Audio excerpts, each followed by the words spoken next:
नमस्कार, मैं निकिता और आप देख रहे हैं सी न्यूज भारत। वक्त हो चुका है न्यूज बुलेटिन का। खबरों के इस बुलेटिन में जानिए कहां कौशल विकास एवं स्वरोजगार प्रोत्साहन की कार्यशाला हुई संपन्न। इसके बाद बताएंगे कहां सड़क हादसे में साइकिल सवार छात्र की हुई मौत।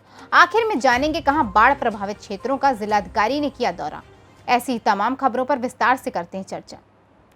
आज महाविद्यालय में स्वावलंबी भारत कार्यक्रम के अंतर्गत कौशल विकास एवं स्वरोजगार प्रोत्साहन के अंतर्गत एक कार्यशाला का आयोजन किया गया, जिसमें मुख्य अतिथि के रूप में मनोहर जी, सेवानिवृत्त शासकीय शिक्षक, स्वावलंबन भारत अभियान जिला संयोजक ने अपनी बात विद्यार्थियों के बीच रखी।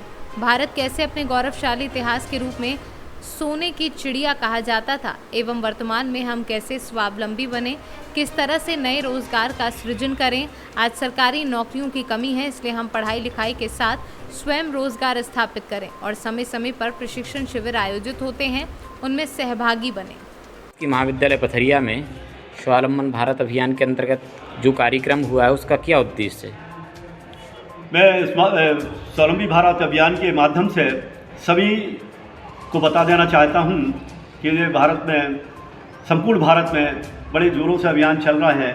स्वावलंबी भारत से जैसे नाम ही स्पष्ट हो रहा है कि पढ़ते पढ़ते हम अपने आप को कैसे स्वरोजगार में स्थापित कर सकते हैं, और जब हम स्वरोजगार की स्थापना कर लेंगे तो सरकारी नौकरियां हमें नहीं मिलेंगी तो हम अपने धंधे को आधुनिक तरीके से स्थापित कर सकते हैं।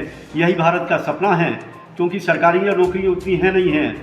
लगभग स्वरोजगार में ही देश की स्थापना हो रही है, और इस विधा को हासिल करने के बाद हम अपने आप को भारत माता का परम वैभव कैसे प्राप्त करेंगे, आर्थिक रूप से कैसे मजबूत और सुदृढ़ बना पाएंगे।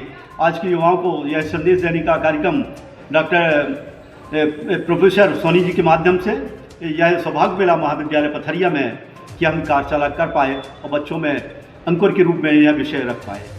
दमोह से सी न्यूज संवाददाता शुभम राठौर की रिपोर्ट। आगरा जलेसर मार्ग पर कॉलेज से वापस लौट रहे साइकिल सवार छात्र को कैंटर ने रौंदा। गंभीर हालत को दृष्टिगत इलाज के लिए आगरा जाने के दौरान रास्ते में मौत हो गई। घटनाक्रम के अनुसार गांव गुदाऊ निवासी कमलेश कुमार बघेल का 14 वर्षीय पुत्र संदीप, जो आदर्श इंटर कॉलेज में कक्षा 7 का छात्र था, छुट्टी में अपने घर साइकिल से वापस घर लौट रहा था। रास्ते में ही तेजी व लापरवाही से चला रहे कैंटर चालक ने टक्कर मार दी, जिससे छात्र गंभीर रूप से घायल हो गया। राहगीरों ने उसे इलाज के लिए आगरा भेजा, लेकिन आमलाखेड़ा के निकट छात्र ने दम तोड़ दिया। कैंटर चालक गाड़ी छोड़कर भाग गया। वहीं पुलिस ने गाड़ी को अपने कब्जे में ले लिया है। एटा से सी न्यूज संवाददाता लखन यादव की रिपोर्ट। जिले के बाराचट्टी थाना अंतर्गत कहुदाग पंचायत के नौवा गर्दन में एक महिला की मौत वज्रपात से गाय चराने के दौरान हो गई थी। उक्त गांव के सुनीता देवी पति कैलाश यादव, उम्र लगभग 32 वर्षीय की मृत्यु लगभग 2 बजे ठनका के चपेट में आने से हो गई। कहुदाग पंचायत के पूर्व मुखिया दीनानाथ प्रजापत ने शोक व्यक्त करते हुए घटना की जानकारी देते हुए बताया कि अपने गांव के कुछ लोगों के साथ गांव के बधार में गाय चराने गई थी और ठनका के चपेट में आ गई। साथ में रह रहे लोगों ने गांव में आकर सूचना दी। तत्पश्चात सामुदायिक स्वास्थ्य केंद्र बाराचट्टी लाया गया, जहां चिकित्सकों ने मृत घोषित कर दिया। मृतक अपने पीछे 2 छोटे बच्चों को छोड़ गई है। गया से सी न्यूज संवाददाता राहुल नयन की रिपोर्ट। बालूमाथ थाना क्षेत्र के बढ़ैनिया खाड़ गांव में गुरुवार को वज्रपात से खेत में काम कर रही महिला घायल हो गई। बता दें कि तीनों महिला फुलवा देवी 40 वर्षीय बस्तिया, आशा देवी उम्र 55 वर्षीय बस्तिया, तारा मुन्नी देवी उम्र 30 वर्षीय बढ़ैनिया खाड़ वज्रपात की चपेट में आने से घायल हो गई। घटना के बाद आसपास के ग्रामीणों द्वारा आनन फानन में बालूमाथ सामुदायिक स्वास्थ्य केंद्र लाया गया, जहां पर चिकित्सक सुरेश राम के द्वारा प्राथमिक उपचार किया गया। बालूमाथ से सी न्यूज संवाददाता मोहम्मद अरबाज की रिपोर्ट।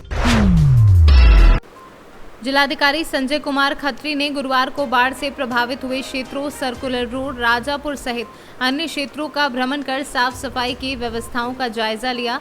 इस अवसर पर जिलाधिकारी ने संबंधित विभागों के अधिकारियों को निर्देशित करते हुए कहा कि बाढ़ का पानी घटने के बाद बाढ़ से प्रभावित हुए क्षेत्रों में साफ सफाई, दवाओं का छिड़काव आदि की युद्ध स्तर पर कार्यवाही की जाए।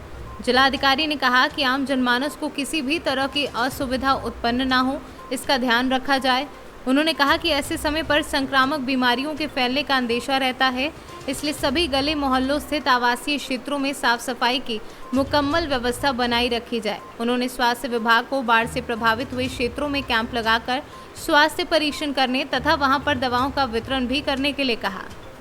प्रयागराज से सी न्यूज़ संवाददाता अनिल कुमार मौर्य की रिपोर्ट। फिलहाल के लिए न्यूज़ बुलेटिन में बस इतना ही। देश और दुनिया की तमाम खबरों के लिए देखते रहिए सी न्यूज़ भारत।